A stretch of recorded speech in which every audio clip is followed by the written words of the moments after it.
Hey guys, Brian Karp, Sales Giant here. Karp Chronicles week 21. Dive right into it. I am nervous and I am scared, and this is always the feeling I get the week leading to our insane flagging event. So 4 years ago, I had the idea. It came to me and I said, I need to do something big and over the top. You got to remember, everything I do, I can't do it on a small scale. I have to do it on like the craziest, biggest scale possible. So you know how real estate agents once in a while, they'll put like, 25, 30 American flags out in their farm. So I said, I love America and I want to do something great and I want to make a fundraiser around it. So what I started doing is 4 years ago, I put 10,000 oversized American flags on every front lawn in Wisconsin and Lake Grove. And it's just become a whirlwind. It's so incredibly successful. Everybody loves it. It spreads the cheer of America. It spreads the cheer of patriotism. But it's a lot because I have 4 sponsors. So I have 4 sponsors that sponsor one side of the postcard. I put my face on the other side, and I tell everyone who takes a picture with my American flag in front of their house, send it to me, and I make a $1 donation to Pause the War.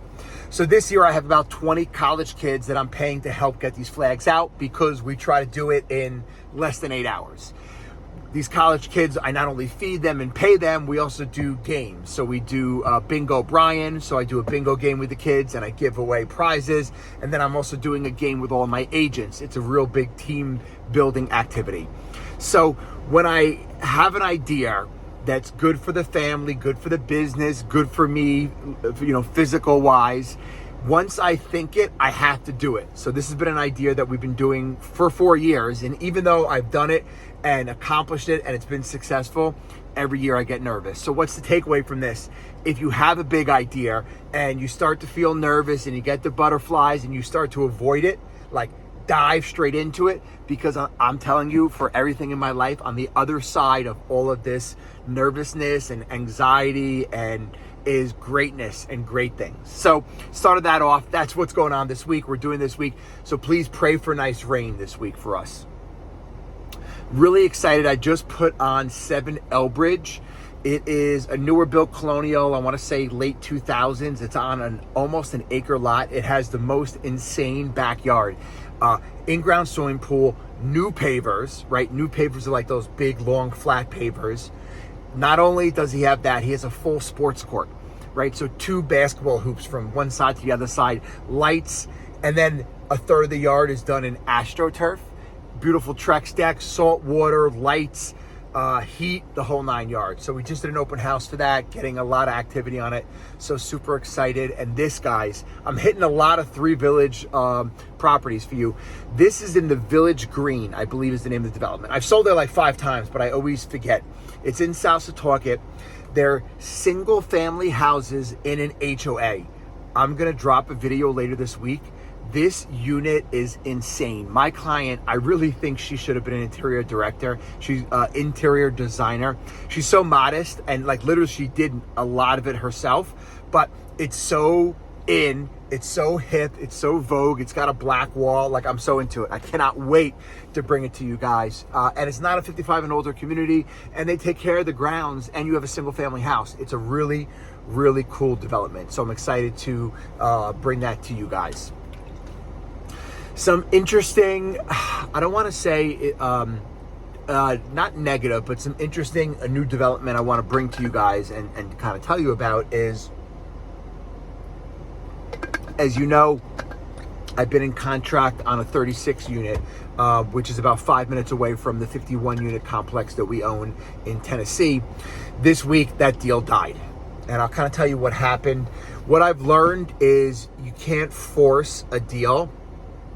And every deal that has fallen apart in my career, not ones that I'm representing for my clients, ones that I'm buying for either my syndication or the Karp family, every single one that falls apart, I'm always upset, but then a year, 2 years, 3 years, a better deal comes along or something else changes, and I'm happy that that happened. So basically, our financing from Freddie Mac is all contingent on the seller of the complex giving us the proper documentation.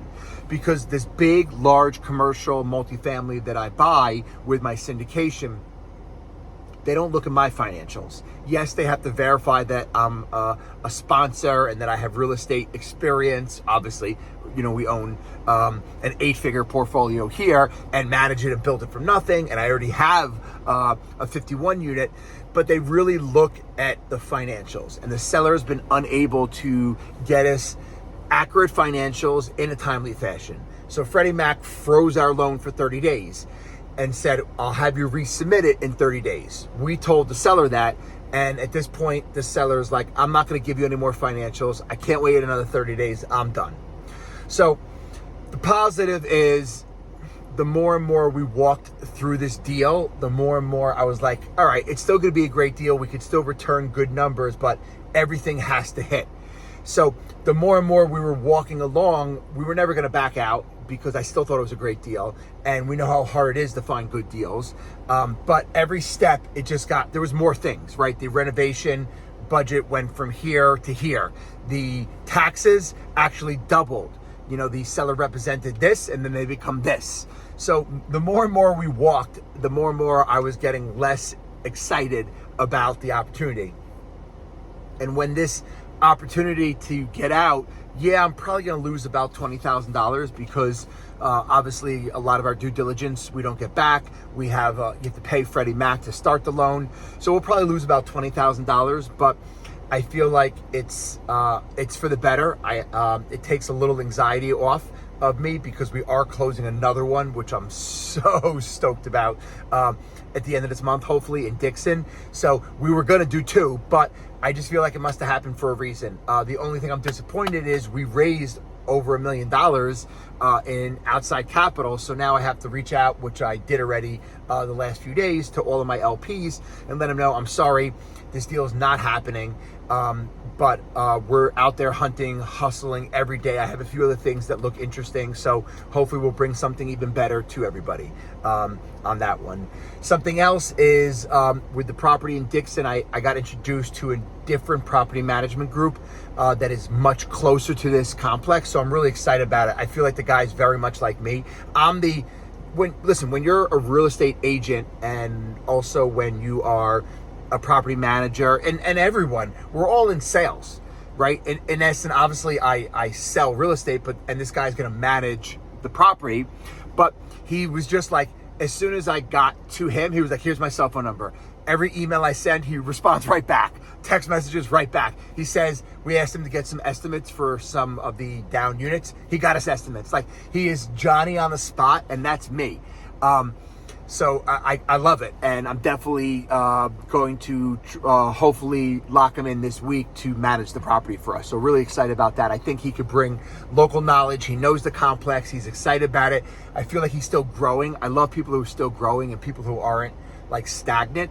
And even though I've been investing in real estate for 20 years and selling real estate for my friends, family, and the world for 17, I'm like the farthest thing from stagnant. So I felt his personality. I loved it. I'm excited about it. I have a great feeling about it. So we're moving with that. I definitely have some disappointing things I want to share. I almost feel like this is me on the couch. But so I go on a lot of appointments where people call me and my team to sell their home. And I meet with this person and then she says she's not going to hire me. And it doesn't matter how long I've been doing this. It still hurts my feelings. It does.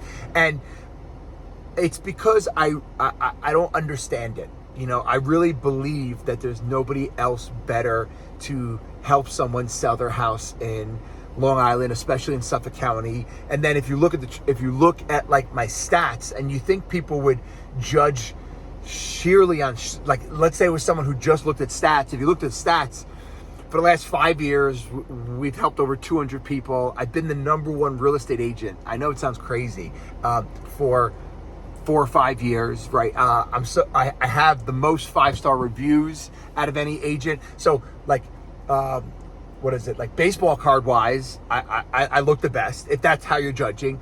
I really feel like I'm super genuine. Like I really am obsessed with this. I love it. I love helping people sell their homes. I love marketing. I love getting top dollar. I love negotiating. I love when they're like nervous and I can walk them through that. Like all the time. I just helped this elderly couple and I got them. They were about to accept a deal that was financially not the best one because they were nervous. I'm like, no, don't worry about it. Let me pull this one. Like, I love that. And I probably put an extra $50,000 in their pocket. Like, I love that. So, and I love the action. I love the game. Like, I'm bored sometimes when I don't have deals to negotiate and people's houses to sell, and I love it. So I feel like on that end, it's got to come off. I hope it comes off genuinely. And the other part is like, I'm a blessed person, right? I've been financially free since I was 38 years old, so I'm really there to help you. Yes, I get paid, and I'm so lucky that I get paid for what I do, but I'm not like swayed by the money. So I look at the money as like validation that I've helped a lot of people and that I've done my job and I'm rewarded for it. But so a lot of people are like playing for money, and they might tell you to do the wrong thing if it benefits them, and like they may not have the best intentions. Like with me, my only intention is to help you sell it and get the most money. So I always am like, my feelings are hurt, and I'm not dumbfounded, but I'm almost like, really? So I guess the only thing I don't know. And 17 years selling houses, and it still gets me upset. It still puts a pit in my stomach. I do know that people have, like, sometimes I feel like I get brought in and they have, like, they're a very, very close friend who's a realtor, and they end up hiring them over me. But I'm like, why'd you bring me in? And not to be mean, but unless they're obsessed with it, unless they really have a real business, like, they're never going to be able to help you the way I can. So doesn't matter, I guess, how long I do this. I always thought when I became really successful, it wouldn't still bother me, but it still bothers me. It baffles me and it bothers me. I take it personally.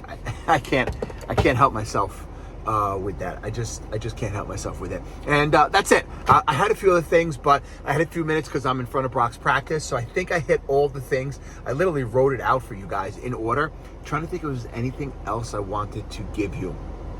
Well, while I'm trying to see, obviously, you know, I'm not like those people who could visualize what I wrote. I have no clue.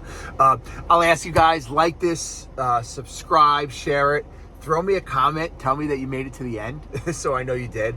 And I cannot believe next week is Memorial Day weekend. That is insane. So I'm excited about that. And that's all I got for you this time, guys. Have a great week.